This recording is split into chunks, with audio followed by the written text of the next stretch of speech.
মুর্শিদাবাদে প্রতিমন্ত্রীর বাড়ির সামনে বিক্ষোভ, উত্তেজনা এলাকা জুড়ে।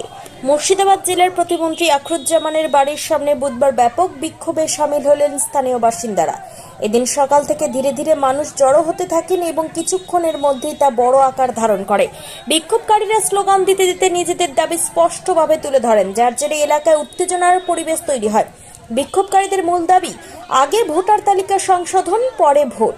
তাদের অভিযোগ, বর্তমান সময়ে ভোটার তালিকা নিয়ে একাধিক প্রশ্ন ও বিতর্ক তৈরি হয়েছে। অনেকের নাম বাদ পড়ার অভিযোগ যেমন রয়েছে, তেমনি নতুন নাম অন্তর্ভুক্তি নিয়েও সন্দেহ প্রকাশ করছেন তারা। এই পরিস্থিতিতে সঠিকভাবে ভোটার তালিকা সংশোধন না করে নির্বাচন করানো হলে তা গণতান্ত্রিক প্রক্রিয়ার ওপর প্রভাব ফেলতে পারে বলেও দাবি বিক্ষোভকারীদের। এদিন বিক্ষোভ চলাকালীন পরিস্থিতি যাতে নিয়ন্ত্রণের বাইরে না যায় সেদিকে নজর রাখে পুলিশ প্রশাসন। ঘটনাস্থলে মোতায়েন করা হয় অতিরিক্ত পুলিশ বাহিনী। যদিও বড় ধরনের কোনো অপ্রীতিকর ঘটনার খবর মেলেনি, তবুও গোটা পরিস্থিতির ওপর কড়া নজর রাখা হয়। স্থানীয় সূত্রে জানা গিয়েছে, বিক্ষোভকারীরা প্রতিমন্ত্রীর দৃষ্টি আকর্ষণ করতে চেয়েছিলেন যাতে তাদের দাবিগুলি যথাযথভাবে ঊর্ধ্বতন কর্তৃপক্ষের কাছে পৌঁছে দেওয়া হয়। অন্যদিকে প্রশাসনের তরফে জানানো হয়েছে বিষয়টি খতিয়ে দেখা হচ্ছে এবং প্রয়োজনীয় ব্যবস্থা গ্রহণ করা হবে।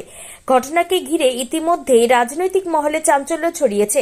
নির্বাচনকে কেন্দ্র করে এই ধরনের বিক্ষোভ আগামী দিনেও আরও বাড়তে পারে বলে মনে করছেন রাজনৈতিক পর্যবেক্ষকরা।